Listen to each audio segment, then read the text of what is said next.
Hello and welcome to your latest episode, I think episode 6842 of A Quick Brew. Welcome, David. Welcome, James. Chin chin. Huel. Gone for Huel today. I'm fishing for sponsors, I'll be honest with you.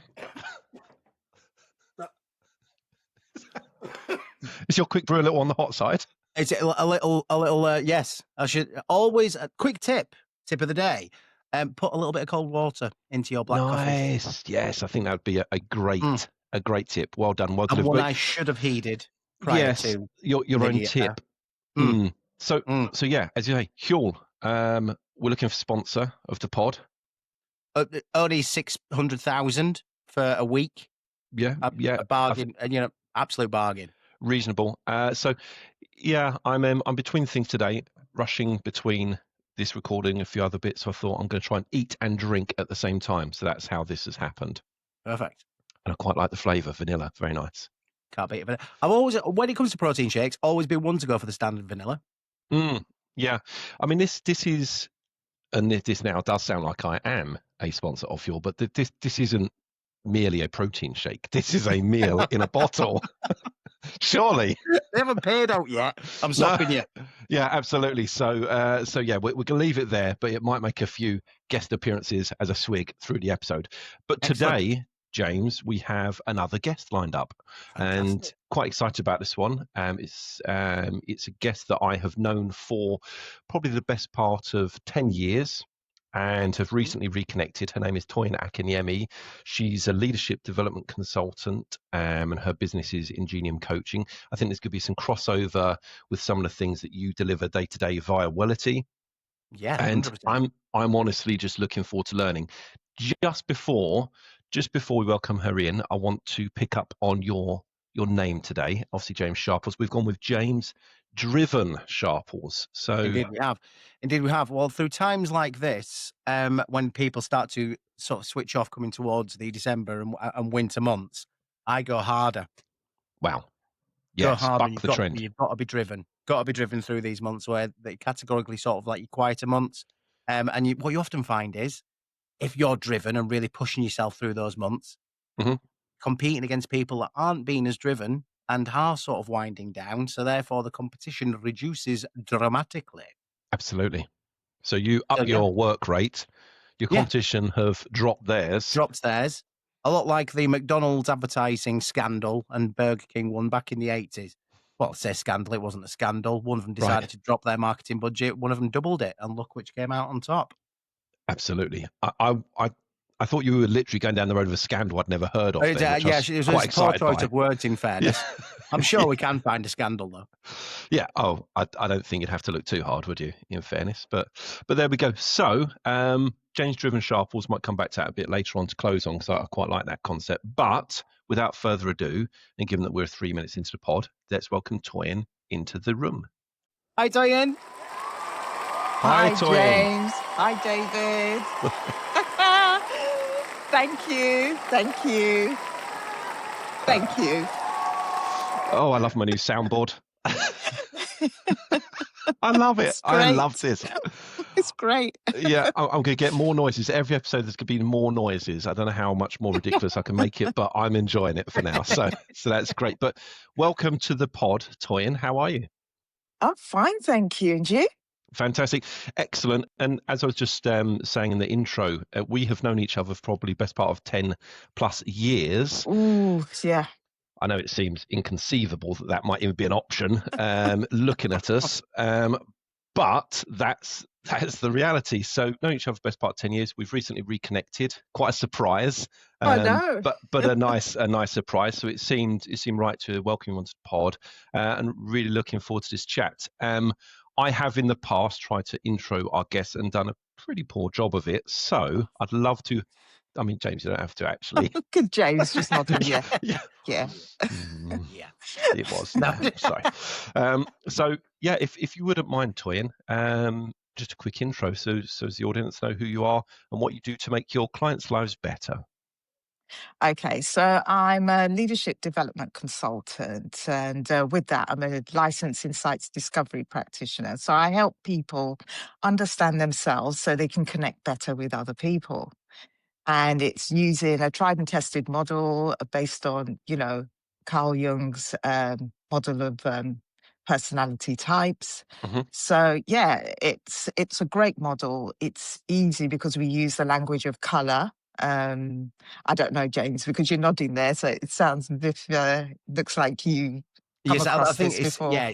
completely. It's important to profile the different types of employee and such that you have purely to help communicate. Because to me, leadership, the main reason it falls down is communication, or Yes, as 82% of managers are accidental, the fact that they're not given the tools to actually be able to do the job. One of which exactly. is communication, and we're all different as human beings. It's even though there's only one race, the human race. Each one of us receives information differently because we're all unique as people as well. So yeah, Exactly. it's those communication styles, how we receive and how we communicate information, that is massively important into contributing leadership. Yes, I, definitely. I love it, James. You were nodding along and I was just looking confused. So, language of color. Talk to me about that then, Toyin. How does this work in that context? So it looks at the different kinds of personality types, and we apply the different colors, so we've got your cool blue, and that describes somebody who's quite structured in the way they think. Yep. They love a lot of detail, questioning. I'm sure you've come across people who are like that. They're quite, they like perfection. So, So every they time I would look in like the to. mirror, Toyin, it's every time I'm a cool It's blue. I'm a cool perfection. blue profile. So, so those people who push a lot of that energy, they like to get things right. They're quite processed. Yeah. Mhm. And then we've got those who push a lot of fiery red energy, and they are James. quite to the point. James. I'm actually, I think, I can't remember which colour it relates to because this is similar to sort of the disc profiling. Yes, Which you'll be familiar with, won't you, Toyin? yes, I'm an I. really. Yes. So basically, like inventive. I like to make people feel comfortable around me, and basically, I'm more of an inspirer. Mm. Is what I would categorize myself as. Which color does that fall into? I can't remember what that color that is on the. So that would be, if you're creative, that would be somebody who pushes a lot of sunshine yellow energy. But again, first Don't of tell him all, that. Don't tell him that, Toyin. I Don't could be tell a him mix he's between pushing the two. I sunshine. could be a mix between the two, so I might be an orange. Yeah. The thing is, we have all the colors within us. Yeah. So we have all that within us. It's just about your natural leaning when you're doing certain things, what you do naturally. So, for instance, I was going through the fiery red, very to the point. Um, they're not into so much detail. They're not into, they want people to be quite direct. Yeah. And again, going to those who push a lot of sunshine yellow energy, James, Welcome to the very group. creative, optimistic, life and soul of a party. They want to get people involved, get them on that journey. Yeah, Yeah. very sociable. And then That's a definite profile of you, isn't it, James? the, the the yellow looks good. What else have you got for us, Toyin? and then there's the person who's got earth green energy, and that's somebody who's always seeking harmony, very into the values, wanting to ensure that everybody else is okay. Yeah. Nice. And they seek harmony, they seek consensus. Yeah. And they want everybody to be all right, and, and everybody's involved. So any decisions that are going to be made, especially as you work in organizations, they want to ensure that everybody's brought along and happy. Yeah. That's Yeah, love that. interesting. And actually, I've heard of disc assessments, James, and obviously, I think the reality is you can't fail a disc assessment, but obviously, a business likes to utilize a disc so as they can build collaborative, cohesive teams that will Well, actually it's work about well learning the together. communication style. I think what's important when you're looking at the colours as well, because we won't talk about this, we'll talk about the colour profiling, because I think that's what, this is why Toyin's here, and it's, even though Yeah. similar, they're probably unique in their own ways as well. Yeah. You've also got to, what we try to do within Wellity as well, is whilst we're also looking at that communication style in which they initially lean into, it's also really important to find out what communication style they go into when under pressure. So, for Yes. example, if somebody is, so for example, with me, that's why I mentioned about the yellow and red and becoming a bit orange. I probably will turn more a bit feisty. Come on, let's go when I get when under pressure. It's also important to understand, yes, your standard communication type, but also important to understand somebody's communication type when pressure does hit. Because That's it. let's all be honest, we're always going to have pressures in life. If Yes. everything was easy, it wouldn't be worth having. There is time, and this is one thing that really frustrates me. And when we're talking to organisations and companies, just sort of like, and employees just leaning on stress. I'm stressed out. I'm stressed out. Well, there is a categoric difference between healthy stress and unhealthy stress. That's it. Healthy stress builds us as a human being. Healthy stress shapes us, put us into. You have to go outside of your comfort zone to be able to develop as a human being, and develop as a person, and develop specifically as a leader as well. Otherwise, how are you going to teach others? So the fact of all stress is bad, which is a message that we see quite a lot, is not the case whatsoever. And you have to be able to define, or define the characteristics between healthy stress and unhealthy stress. And that's great, James. That's a great explanation, because I was doing a session with a team last week, and we were looking at the Yerkes-Dodson curve Yeah, on yeah, stress. You recognize that? Yep. yeah. And of course, you need a certain level of stress to stretch you. Yeah, of course you do. Of course you do. And it's how you look. That's a positive kind of stress. So, for instance, because people start wondering, what do you mean positive stress? Like, if you were going for career progression, of course you're going to have to come out of your comfort zone and take on extra responsibilities to get to the next level, and try some new things, take on new roles, that sort of thing. And that's a good kind of stress, because you're thinking, all this is going to help me to get to the next level, to get to that position I want to get to. So that is good. So that's good stress.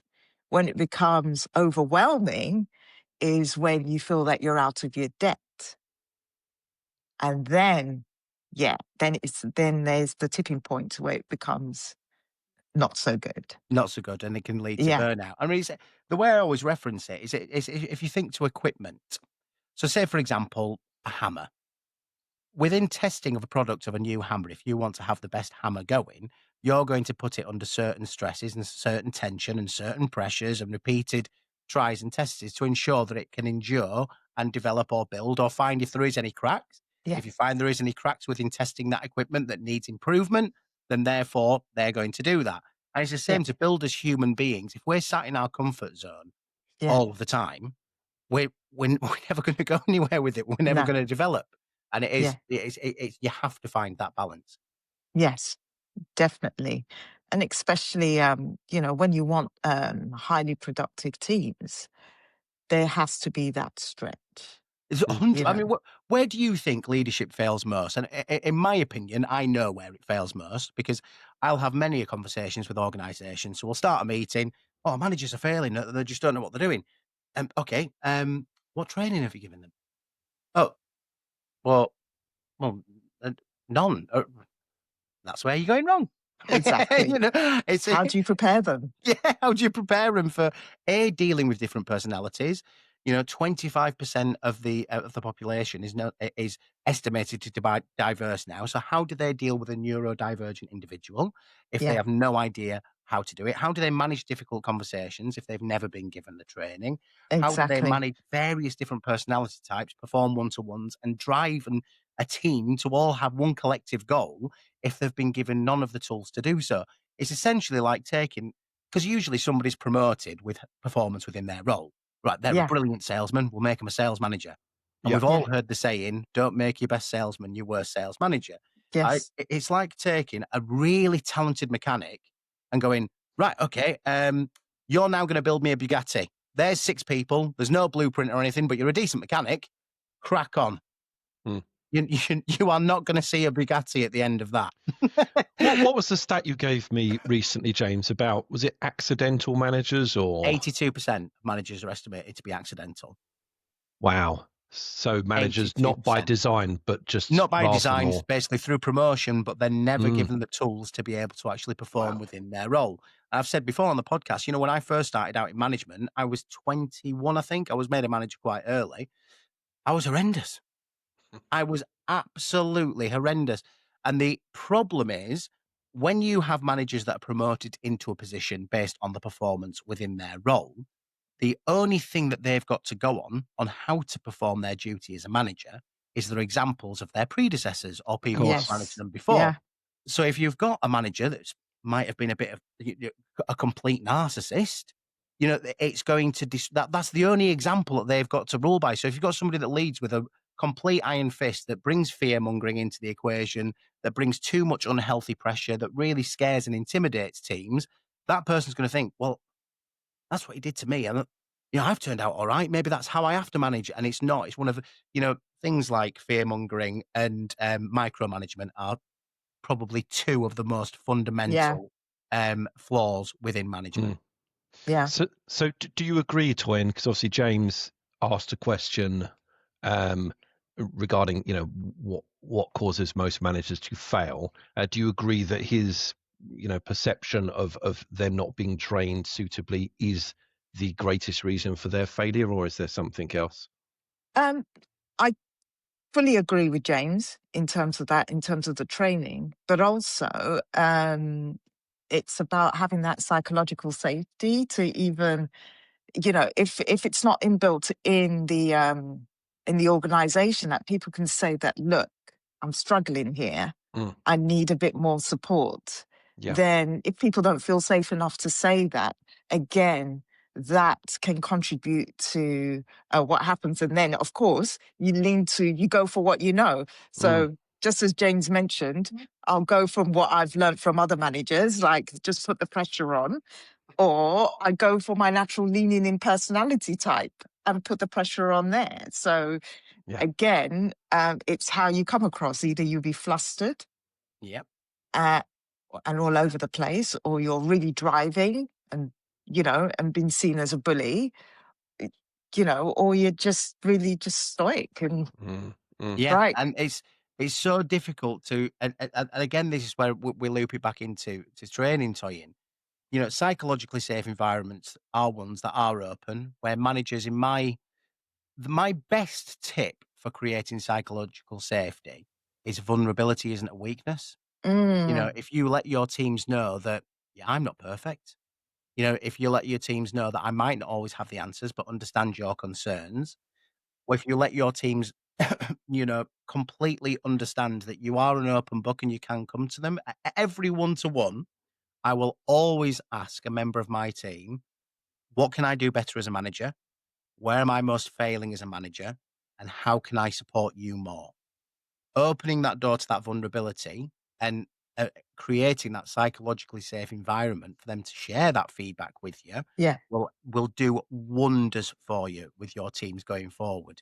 Because if you do adopt that attitude of fear mongering and you do adopt that attitude of micromanagement, the first thing that's going to happen when a mistake is made is it's going to get covered up. And if we don't understand where the mistakes are and where the mistakes are happening, we cannot grow and we cannot learn from it. No. Yeah. I agree, James, entirely with you on that one. which I've does sounded happen quite intelligent this It does happen episode. every night. Yeah, Not are you bad for a reading? Yorkshire Are lad, you reading this. this? Wait, I've got a soundboard. Have you got an auto cue? No. This is purely, and this it hasn't happened by accident. You know, it's happened over 18, probably 19 years of management, Yes. and the only way I've learned it is by making mistakes. Of course, no, absolutely. I think that's a good point. So, Toyin, you are aware that on the pod we love a feature, and we've recently conceived a new feature, and it's for the academics and for the readers amongst our audience, and it's working title, I think we've just about decided on, James, the Quick Brew Bookcase. So we would love you, bookcase. We'd love you to add a book to our Quick Brew Bookcase, a virtual book. We'll link it in the comments. What have you read? Doesn't have to have been recently, could have been something in the past that's really inspired or helped you on your journey. Okay, so this is my book, Stephen Covey, 7 Habits of Highly Effective People. Excellent. And it's, can you see it? Oh, yeah, absolutely. Right. And it's one of the things I haven't mentioned before. My background is in health and social care. A big chunk of my time was in pharma, so medical record. So again, we use this a lot, especially in looking at how we could be more effective in terms of sales, in terms of our conversations with people. And one of the things that really helps in everything I do, even up till now, is understanding where my circle of influence is. Interesting. Because Stephen Covey talks about where we spend our time. Do we spend our time either in an area that we can influence or an area that is totally out of our control? And it's about identifying where we can be most productive and most That's effective. awesome. So our circle of influence or our circle of concern. Really I'm going to good. have to give that a read, actually. I love that. Yeah, I'm definitely going to have to give that a read. It's really funny because a former guest that we've recorded an episode with recommended a book called Key Person of Influence by Daniel Priestley, which I've actually read, and it sounds as though there's quite an alignment between his concepts and this.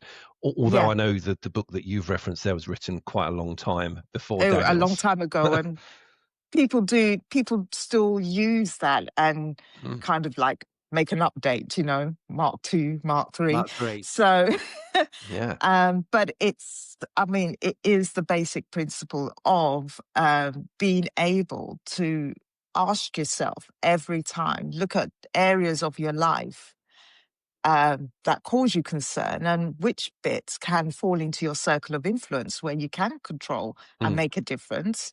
And the ones that you think, well, it's out of my control, so I'm not going to spend time, Yeah. And don't you love it, James, that Yeah. since we brought in this feature, everyone has presented a physical copy of a book and not just held up a Kindle or or an audio book. So no, I think that's great, and definitely I think that warrants a space on the bookcase. We don't have a sound for that yet, unfortunately, but I'd love to think of one. I know. Well, I'm working on it, guys. I'm working on it. And I guess without further ado, then, because this has been a great chat, but we're already thank you. Running on to the time a little bit. Toyin, I'd love it if you could possibly close with Toyin's golden nugget. So preferably 30 seconds, just a hard-hitting final thought from you that hopefully, again, will bring value to our audience.